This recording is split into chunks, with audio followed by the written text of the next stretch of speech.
Experience International like Maple, 3 former LPL players. It's a very accomplished roster, and this Estral team already accomplished a lot domestically, but then I feel like success would be being definitively better than PSG and keeping their chances alive to actually advance to the next stage. Yeah, especially since a lot of people came into the tournament with PSG as a team that perhaps could challenge the bottom tiers of the LCS or the LEC. I think expectations have changed a little bit around the PSG over the last couple of days, but we'll see how well they can do today. Let's get into picks and bans, as you can see on your screen. Lee, Sejuani, and Ashe taken away by PSG. Azir by Senna, removed by Estral. Varus first pick into an immediate answer of Kalista Maokai. Yeah, and we've seen some insane aggression from the bot lane. We did see a large amount of lane swaps in day one as well. I feel like we saw T1 practicing lane swaps in their matchup against Estral, but we'll see. I don't expect either of these teams to want to opt in. I think the fact that they both picked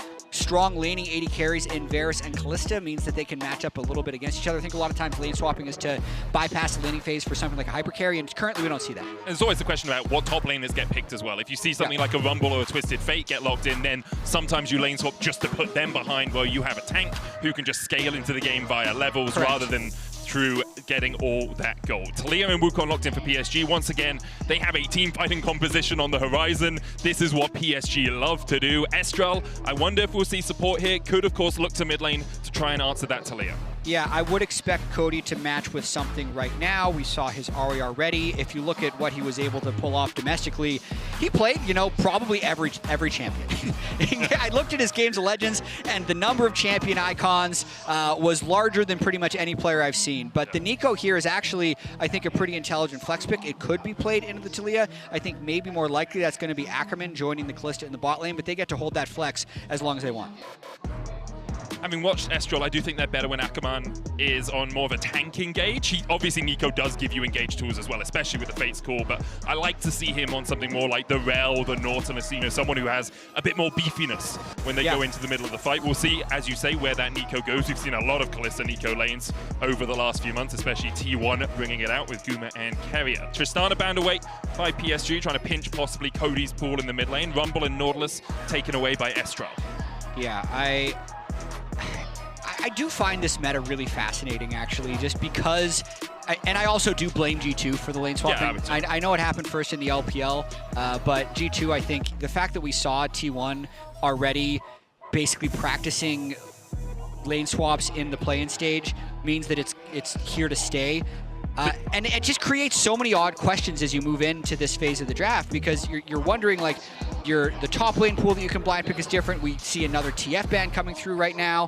Renekton blind is pretty safe. They're holding the Neeko flex as long as possible. So far, I do like what Estral's done with their draft. For a while, I was on the side of, I don't like lane swaps that much because you don't tend to see as much action, and the top lanes tend to be, level 1 at minute 10. But I've decided I'm on the side of lane swaps now. I think it adds a lot of inventiveness into the draft. Both teams have to be aware of it. And you start to see these intricacies in the game. Do you 2-wave stack? Do you 3-wave stack? Do you contest your own buff level 1? You have all of these little extra bits that hopefully we can start to break down as the games go on. Obviously, it might just be that everyone runs into a jungle and play 5v5s at level 1, and that's also interesting. So that's, there's a lot of different aspects to it, Jatt. I think we might be seeing an Udyr top, though. Yeah. I mean, it doesn't surprise me too much, because Zothve did bring it out during the regular season. 3 times. Estral. 3 times. Yeah, and they actually did play a good number of games. What we have here is 39 games on record for them. What is this final pick going to be? It's the Bard Hover. I mean, I guess it could work. So it's Galio support most likely. We have seen Galio mid, Galio top. Taliyah is likely to go mid, so then the Udyr top makes the most sense. Obviously, Zothve is playing on Estral, and I said Zothve played the Udyr top, but that's on PSG side. So I just confused that slightly for a second. Okay, Neeko support, A-Sol mid, more team fight scaling, better bot lane bullying. I do think Betty Woody with Varus Galio would actually now want to dodge the laning phase, so I do think this is going to be a swap game, because I think as soon as you play Galio support, that's a dive engage tool. That is going to get absolutely ran by Kalista, Neeko, and lane, so we're going to be seeing them dodge at least the early laning phase. Swap out of it, and I did know there was an Udyr player in this game, and I was right that the PSG top laner played a lot of Udyr. 17 games across the course of their season. It was his most played, Azhi's most played. So it was somewhere in the back of my subconscious. I just couldn't quite draw it out in time, Jatt. So we will see Azhi on his famous Udyr, 17 games on it, 70% win rate on it during the PCS. On the other side, we'll see if Estral can go for that aggression. We heard Josedeodo in the interview saying, against T1, we didn't really try to do anything special. We just played aggressive, we played our style, and hopefully that will work for them against PSG, who also played their style against FlyQuest. They went for the team fights, they went for later game, and they were able to match toe-for-toe in some of the best games I think we've had at play in so far. I absolutely agree. I think the matchup that I'm going to have my eyes on as we're about to load into the game is actually just going to be Maple versus Cody. Yeah. Mainly because Maple is such a veteran. For those English language viewers who saw him, know him as TSM's mid laner, that is not really a good representation of his overall all skill level. He has a lot of MSI specific success, made it through to the final group stage a couple of times, some world success as well, and then going up against a player like Cody, who has just been such a bright spot the entire split for the LLA, is going to be fascinating. And now Taliyah versus Sol as well. Whether or not Maple can impact the map early on Taliyah, which is a pick he's found success with for years and years and years, could be the deciding factor in this game, because I feel like if Cody can actually, and more so the rest of Estral, avoid getting roamed on by Maple getting lane prior and moving to side lanes, I think they'd have a pretty good chance scaling up later on in this game. I mean, you look at Aurelion Sol, you look at the team fight prowess that can come from a Renekton and a Maokai, the lockdown potential. Later on, Estral Esports teamfights can be very strong. Lane swaps don't seem to be occurring as of yet, but as I say that, I see Betty and Woody moving through the mid lane. There was lines of scrimmage early, no deep wards from either team. Betty and Woody just trying to avoid any vision that could come from Estral. They're invading towards this red side, but back away after they don't see anyone. Ward in by PSG means that Josedeodo will just back away to that bush. Yeah, I mean, as soon as Udyr saw Renekton top lane, he went to recall and they've done the swap. They also have a ward. I think they're potentially going to try and push Jose off of these Raptors. That's a great... Basically, you don't want to let him get this for free. I think they can move him off it. That's really going to push Jose down. JunJia is on Wukong, not getting pushed off his red buff in the first place. So this is a good lane swap start for PSG. And it's another iteration, another change in how lane swaps can work. Because often you see the jungler going up for that invade. You're looking to steal away the Razor Beak, steal away the red. Instead, JunJia says, I'm just going to start on my red. I'm not going to look for a smite fight. Maokai very good at taking Razor Beaks with the Bramble Smash level 1, and we'll have our AD carry and our support move in. Zothve does manage to get 3 minions of this wave, but that's now stacked against him, so they can freeze it in the top lane. I'm actually really curious to see if PSG decides to freeze that top lane. I think that was a mistake for Zothve to actually touch the wave, and he has to abandon that immediately. Once he abandons it, then they'd end up breaking the freeze, so moving through mid lane. But Maple sees it because of that incredibly valuable ward that they placed over at the Raptor pit, so actually a pretty strong start to the lane swap for PSG. Because there was also the idea of, do you freeze, have your Varus freezing solo top lane, put Woody down towards the bottom lane to prep for what is likely to be a 3-wave, maybe a 2-wave crash, and bot can't quite see exactly how that minion waves. So it's a 3-wave crash. Azhi's going to try and get level 2, manages to tick over. Udyr, he does have good wave clear, but will he be able to survive this? I mean, honestly, getting level 2 is pretty big, because even if he wants to clear as many... It's all about getting experience to me. Get as much experience as you can, then if you teleport back and you get level 3, then they wouldn't be able to dive you again. I think he's actually dead here. Begins. Ackerman tanking it up. He's not. Still half HP. Shot. Zothve still only level 1. Azhi just trying to get as much XP as possible. Zothve goes in. He's going to tank. He gets level 3. There's the stun on Jose. It's perfect for PSG Jose, though. An incredible twisted advance means that he drops the tower aggro. Will Estral continue to look for this? Meanwhile, in the top lane, still Betty and Woody just pushing in. Azhi looking for everything he can get out of it, but he can't quite survive. In the end, he does die. Survive for a much longer time than I think we expected. But he's coming back and he's getting that wave right away, because they took so long to dive. He got so much experience. They used so many resources. They won't be able to re-dive. That is really rough for Estral, because not getting that first dive clean means they're not going to be able to shut the Udyr down. You can see the fortification on this top lane turret. Even though they were free hitting it this entire time, they barely get that second plate. And you can see a 2-level gap already opened up. I think that's the sneaky thing about these lane swaps, is we can look at the gold and we're saying how well PSG is doing, and you could look up there and say, hey, they're down 100, 200 gold. But I think the fact that they have a 2-level advantage now on their bot lane makes them strong lead advantage. Yeah. Usually, you look about 600 gold per level, or at least that was the stat a couple of years ago. I'm sure iterates depending on exactly where we are in the patch cycle. But Azure basically has a 600 gold lead just in terms of experience. Zothve has been able to get a few more CS, a couple. He might look for this plate. Steps forward, does have that demolish proc as well. He won't be able to get the plate as of yet.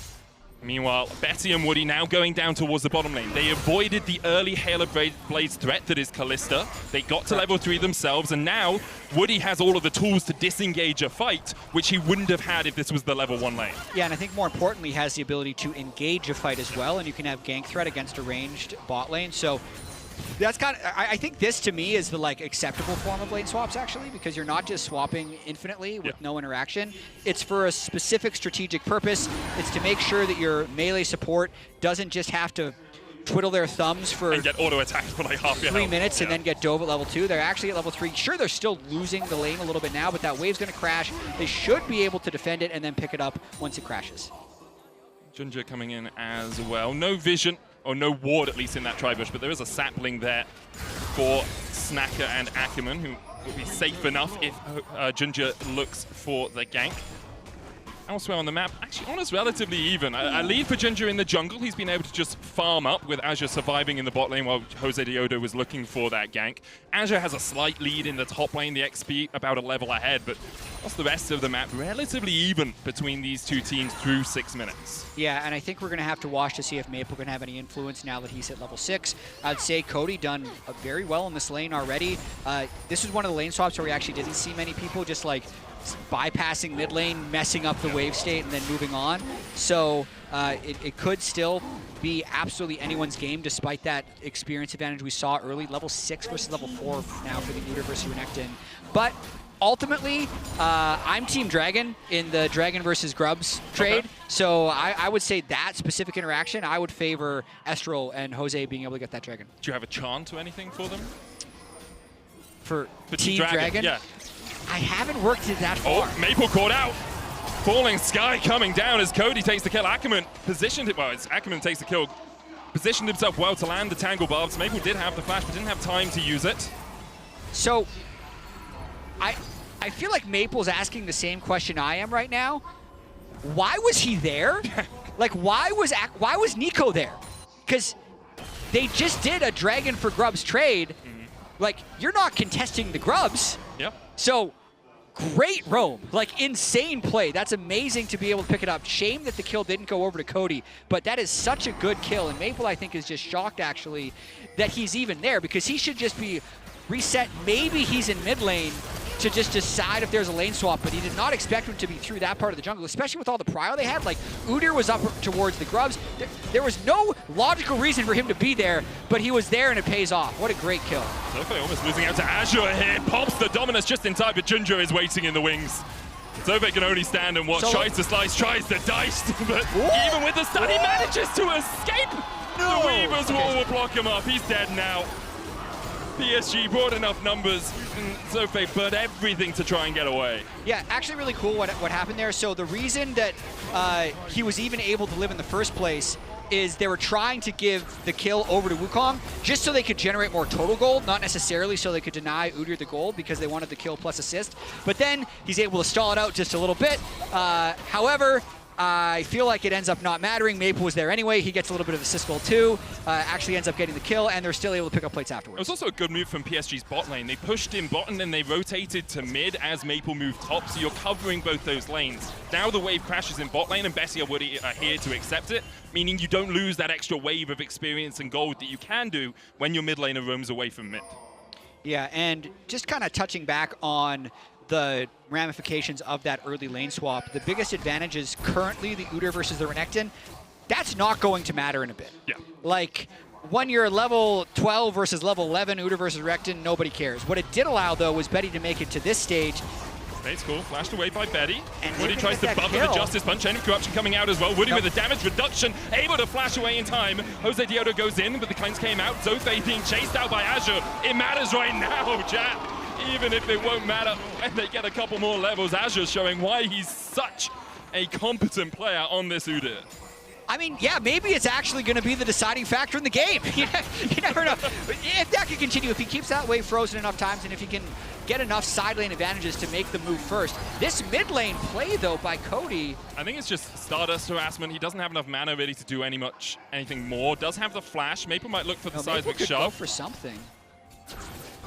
If you burn flash, he burns flash. Probably worth it. Catch the Azir later, the Aurelion Sol later on, but for now, decides against it, you know? Yeah, much ado about nothing. Cody was using his mana before the recall anyway.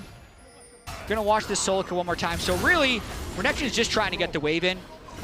He felt like he did enough work, and then I think just underestimated Udyr's damage for the Udyr main that we have in this tournament. Yeah. It's also the risk of doing that when your jungler is showing bot.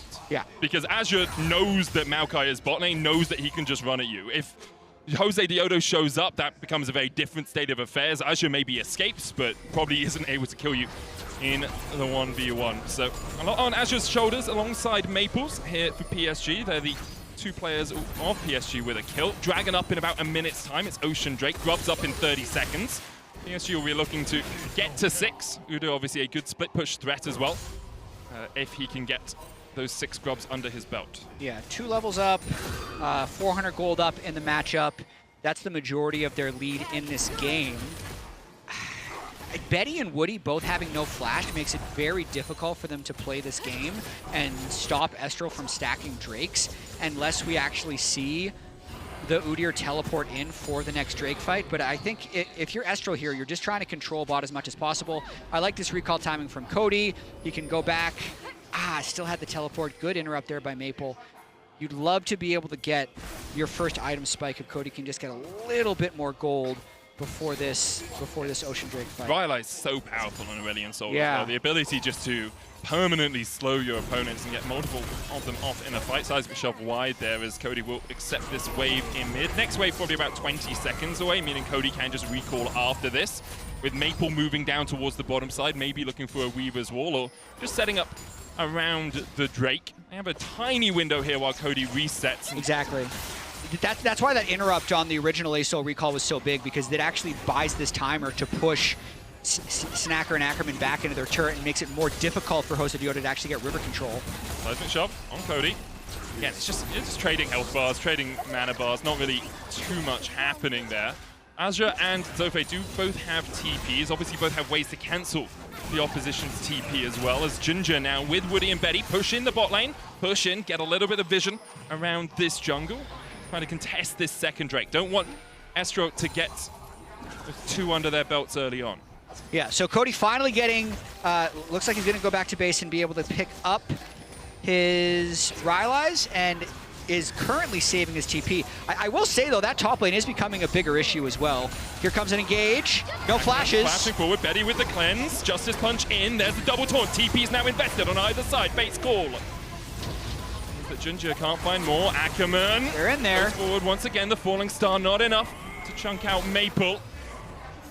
So overall, I actually do really like them hard forcing here, because basically Cody teleported back to lane. Maple was already in lane, so the tempo disadvantage that he had to the Taliyah was erased with that 4v4 skirmish in the bot lane. But this is that inevitability right now of the Udyr.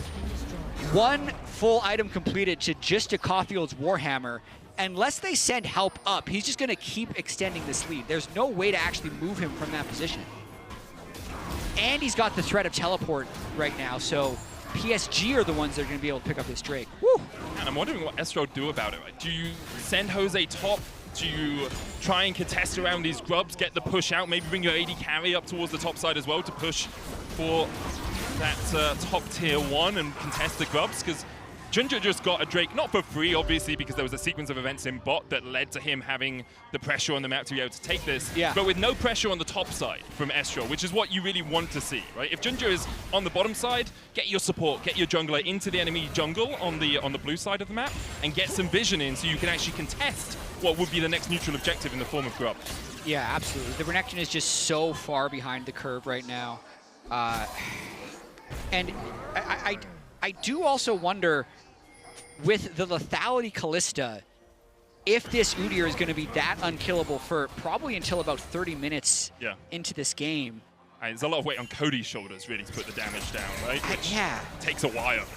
Exactly. I mean, ASOL is a very strong pick. I know APA was one of the first ones to bring it out this year, but then it really after that kind of took off around the world in basically every single regional playoff. So just an incredibly powerful pick, especially when you have Taliyah, Varus, late game team fights. The giant A Sol ult is going to be pretty undodgeable, but we're definitely not there yet. I think it's going to be about whether or not Estral can just buy time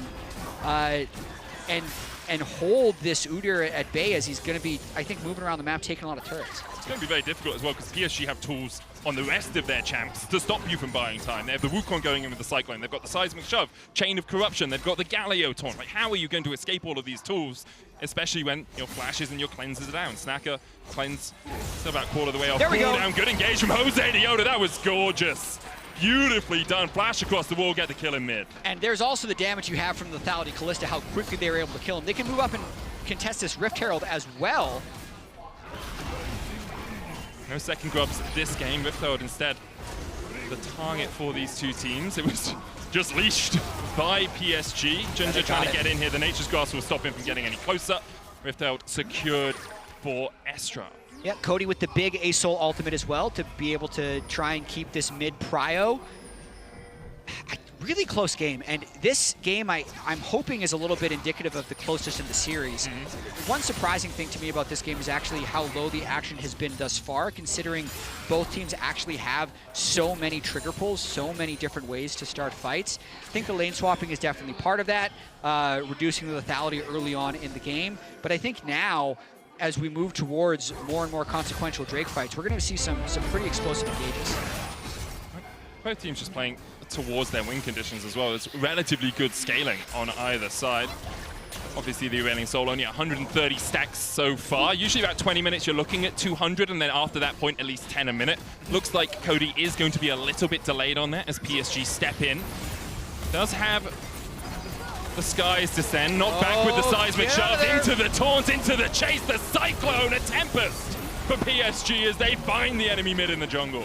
Great pick by Maple there over the wall. Cody trying to contribute to that fight, but Maple just had so much push bot, was able to move in, get the seismic shove, and then just completely lock him down for the rest of that fight. That's just so huge, because that was essentially the strength of Estral there. When we just saw that MasterCard lane economy snapshot, like, I would take a 1,300 gold advantage on my bot lane if it means their top lane has the 1,400 gold advantage. That's usually a trade you would take. But then when you can kind of fight them head on, beat their mid laner, also get the bot lane turret, that's going to be the thing that breaks this game open, because they're going, yes, they have Kalista mid, but they're going right at Ackerman. Just the taunt over the wall as well by Woody's Galio, really just continuing that CC chain onto Cody, and they get the empowered A Sol ultimate out in that skirmish. Big win for PSG. Just a little bit over-eager by Estral as well to take the fight. Yeah. The blue buff was basically dead. You didn't have your AD carry there. Felt like fighting over nothing more for those Stardust stacks than anything else, as Azure continues just to push in top. 3 for 3 is the score, about a 2,500 gold lead for PSG. We're dragging up in 40 seconds. Remember, Estral do have the Rift Herald, likely use it mid for pressure, just to try and make PSG have to react. PSG's wave play at the moment ain't good as they get the mid lane prio for now. Yeah, looking across the board, it looks like everybody has flashes as well. But I think because of the bot push that PSG has, and the fact that Udyr has now moved down, makes this an incredibly difficult contest. At the Reaver's wall, Azure going in, looking for the stun, Chain of Corruption down as well as Ackerman is knocked back with the seismic shove. The base call, though, gets him out with a sliver of HP. Ackerman will be able to escape, but has to reset, and PSG will use that as the trigger to go for the dragon. Yeah, I think I'm very surprised that Neeko lived there, but I'm not surprised that PSG gets this Drake just based off the map pressure that they had. Bot lane turret killed, top lane turret killed, first move across the board. They actually, like, probably could have just taken the Drake based off of prio, but they wanted to win that fight in mid lane as well. And now this is going to be the attempted counter by Estral. See if they can get this mid turret. Ackerman back on the map really quickly. Obviously can, you know, fly between the trees with that empowered gear he has in Attack on Titan, so it's very easy for him just to jump around. But he does have the Hex Gates as well, you know, so able to get out pretty quickly. No turret falling in the mid lane as of yet, though. Estral can basically breathe on this tower, just need a couple of auto attacks. JunJia trying to keep them away from it as Maple is getting pushed in the bot lane. Azure is here to join up. Betty was resetting, but he's on his way, taking the Hex Gates to get back to mid. The problem for Estral is you are sacrificing waves in the bot lane. You're losing golden experience on the map. The last minute and a half have not looked good for Estral. They haven't touched a side wave until just now. They have abandoned top wave because Renekton is just getting perma-pushed in by Udyr. And then Cody at the moment is not able to stand up to Maple's Taliyah. So it's a 2-level disadvantage in the top lane. It's at least a 1-level disadvantage in the mid lane. I think it's going to grow if they continue kind of over-grouping like this. But they were also over-grouping and didn't even get the reward from the group. The turret is still there. Still 0 turrets overall for Estral. So they're falling quite behind in just like the overall map play in this game, even if the kills are 3-3. Benefit for them is that they did manage to take the first dragon of the game, so it's not sole point yet for PSG. It's slightly delayed. PSG using the fact that Estral are on their resets, push down mid, and that's exactly how you do it. Make the pressure in the side lane, and when you see Estral responding to that, then you push in mid. Estral currently struggling to get that pressure, partly because their top laner can't match the enemy top. Their mid laner can probably match Maple, but doesn't actually outpush him, so you can never actually gain prio in your side lanes to then group around mid. Yeah, they're kind of relying on Josedeodo's saplings to not die in their jungle. Like, that's how little vision they actually have. You can see the toggle right now. So it's very hard for them to do anything. And I know a lot of times the criticism levied against teams that are losing in situations like this are like, why are they not doing anything? Why are they just grouping? Because it's really hard to do anything when you can't see. And they also can't actually match anyone in the side lanes. Like, what happens now when Renekton goes bot to this Udyr is he's just stuck there. Like, he has to catch the wave. Even while he's catching the wave, he's probably going to lose some damage to his turret. Udyr can leave whenever the hell he wants and go threaten mid lane, which means mid lane can never play aggressive because Udyr is actually not on the map. And then as soon as Renekton shows on that wave, Taliyah, who's in the top lane, has just moved down as well. So, like, any time Estral wants to do something, there's a large threat that it's very, very bad for them. So they're just trapped in this cycle as PSG is kind of just waiting for the next Drake to spawn, keeping this pressure on. Just trying to sneak away a jungle camp here or there whenever they can, denying vision as well, becoming the unknown, and that's the risk. That's the problem for Estral. PSG are the unknown right now. Can I step towards my blue buff? I have one control ward there. Is someone waiting around the corner in that second bush? Can I move towards the top lane? Currently, you can't see where JunJia is. You can just about see where Betty is. You know he's moved away from mid. You can't see where Woody is. You can't see where Maple is. The only person that you have vision on the map is Betty until we see JunJia on this control ward, but you couldn't step there because Betty was off vision. So how on earth do you ever react? As Estral, you just have to take the small bits you can get and hope a fight around an X-Drake, a fight around a neutral turns up in your favor. Yeah, and even if it doesn't, PSG is going to be able to take these side turrets pretty procedurally. Maple has been taking notes on how to play the map. And honestly, if you defy his orders, you're going to have a bad time. But the team is clearly together. I'm going to look up what the 2019 one was. Okay. I'm sorry, we're done. We're done. For those of you who know what we're doing, I appreciate you. For everyone else, apologies. But the next Dragon is going to be in 1 minute. You can see as well, right after getting the objective, PSG is recalling, like, this is just a very experienced-looking team playing a very slow but steady type of League of Legends that is very effective. 4,000 gold lead without really generating any additional kills, and they're continuing to just open the gap against the LLA. And for Estral, who steps up? Cody, Josedeodo, Ackerman, very experienced with a driving force for them in the LLA. Now need to be that once again. PSG have so many experienced names on this list, as you say, and are so good at playing this portion of the map, this portion of the game. This is what they were known for in the PCS. Their team fighting and their setups around these mutual objectives, and you can see Estral just leaking gold. It's only a 4,500 gold lead. I say only, that's, you know, one big completed item and a half. But Estral do still have chances in this game. They might just sack this next Drake and try and scale more. Cody only at 212 starter stacks, so maybe you just wait it out. You accept you're probably going to lose tier 2 top, but if you can hold the inhibitor line with Aurelion Sol, who is very good at clearing out waves, perhaps you can hold on to the game. On the bright side, PSG's Baron's not that fast, but like you can see another vision toggle right here, just how blind they are. And this is why, like, we ask who steps up. It kind of has to be Ackerman's Neeko finding some miracle engage, but like he gets hit by one Varus Q, loses 2/3 of his health, and everybody on PSG can also just flash out of the ultimate. So it's it's just very hard. Like, in this current game state, you could replace these players with any players, honestly, and it's just so difficult for them to make a big play.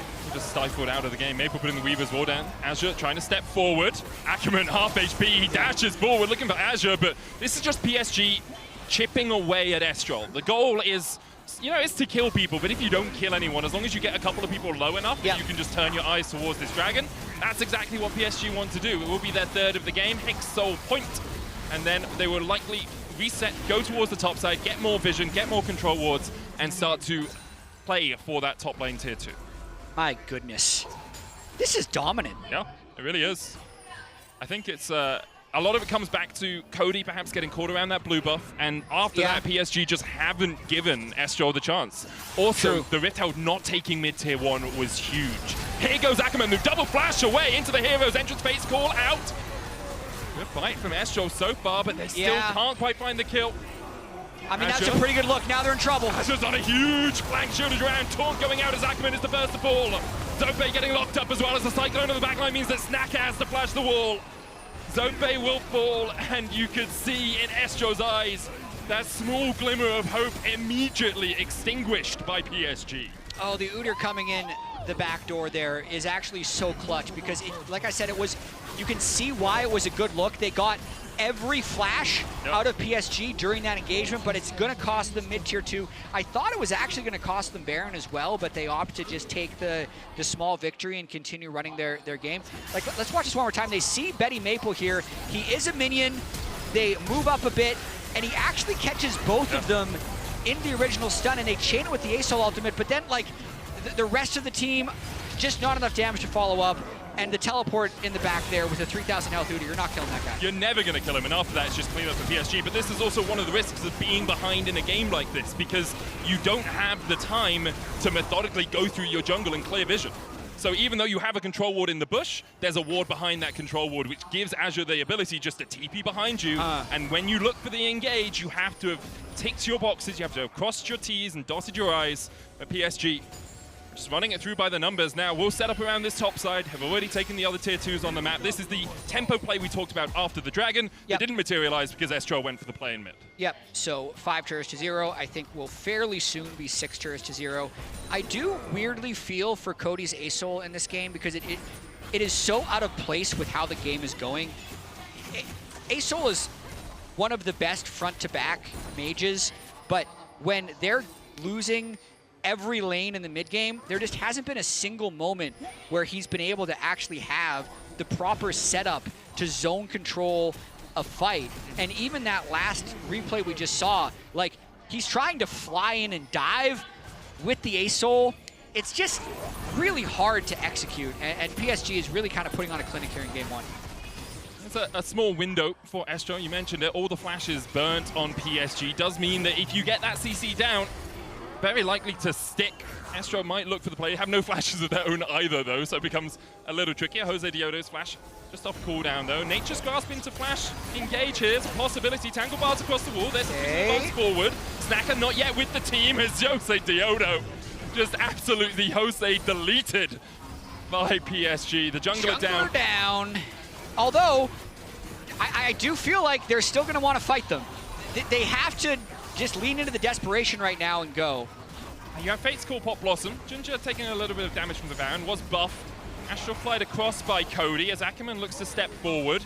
Astral can get that flank position off, but it's control wall where he is right now. JunJia turns for the fight. Snacker's going to try and get away from this Udyr. Cody trading with Woody and Maple on the bottom side, but there's Cyclone immediately on the backline into the hero's entrance. Pop Blossom comes out on the bottom side of the fight, but it just doesn't matter. Shield of Duran taunts into 2 kills. For PSG. Cody and Ackerman will walk away wounded, but PSG got exactly what they wanted. Maple died, so there's a small glimmer of hope. You could see while we were watching the top fight, this giant Asol all came down to pick off Maple, but yep, I'd say another small victory for PSG right there. Udyr is actually so unstoppable in this game. So I'll go back to what I said 20 minutes ago and redact it, please. That small advantage has been a big advantage in the game, but it's more about the setup. Like, the fact that he's consistently able to get on top of people like Snacker, he's just not letting him play the game. And yes, Maple does get picked with 2 big ultimates for 1 kill, but the overall fight is lost, right? It's overall a 3-for-1, and now we're just 32 seconds away from what would be Sol if PSG is able to pick it up. No ultimate for Cody. Ackerman's still on cooldown as well. No Pop Blossom. Flash is coming up for Betty. Maple. JunJia's is almost off cooldown. Woody's is on its way. Fight's become a lot more difficult for PSG. They saw their small window when there were the no summoners for Estral, sorry. They saw their small window when there were no summoners for PSG, but gold lead continues to extend. About 5, almost 6,000 right now. Yep. And PSG will just deny all of this vision. Basically no vision past the halfway mark of the map at all. If they could just get 1 flank ward in so they could have any threat on the back line, but they can.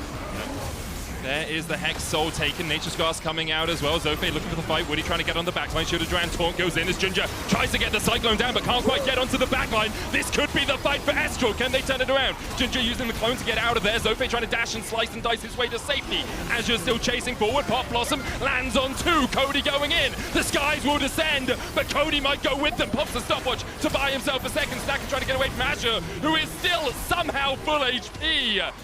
And no matter what went right for Estral in the fight, everything went wrong in the end. PSG cleaned them up. Azure still has half his health bar, and he's going to chase out Josedeodo.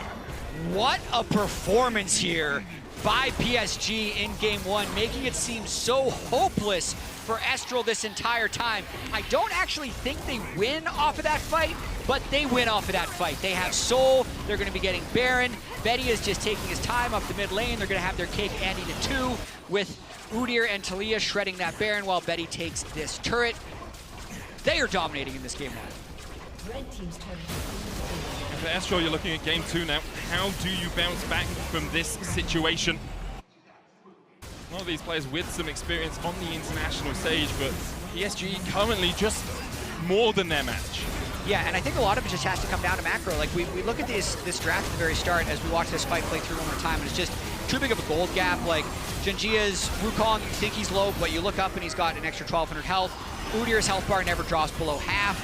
Ackerman, like, yes, he flashes in, and you can see Cody just, like, desperately trying to fly over walls to, like, pull off these random 2-man executions, but at the end of the day, the AD carry has an Udyr on him 85% of the time, and he's unable to actually lower his health bar by more than 1,000. So it's just not even close. So, like, in terms of what adjustments Estral would try and make for Game 2, they're obviously going to change the draft, but it's almost like they need to be the ones, and you mentioned this too, with the tanky engaged support, so that if they get stuck in these situations where they're losing side lanes, they have like a stronger identity to maybe just brute force somewhere. But really, at the end of the day, like, if they can't stand up to the side lanes at all, they're not going to have a chance in this series. One day, perhaps the lane swap goes a little bit differently. If Azure doesn't get to soak up all that XP, if Zothve doesn't fall as far behind, maybe the game, as you say, would look a little bit different. For now, Estral really only have 2 damage sources, Snacker and Cody, and neither of them are able to hit the same target at the same time because Azure goes in, JunJia goes in, separates one person, Cody then flies forward, but you just don't have enough damage to work your way through PSG, who are beating you with their wallets right now. 11,000 gold to lead. I think that's a good point you brought up, though, and yes, it was 30 minutes ago, but weirdly, the biggest moment in this game was the slow dive of Udyr at the beginning of the lane swap, where there were 4 people from Estral. Udyr gets level 3 before he dies the first time, teleports back, picks up the rest of the wave, giving him at least a 2-level advantage. And holy crap, that's a lot of Varus damage. Ackerman struggling. Picked up the first couple of kills in this game, but since hasn't been able to have as much of an impact as they'd like. It's going to be triple inhibs for PSG. They're pushing in.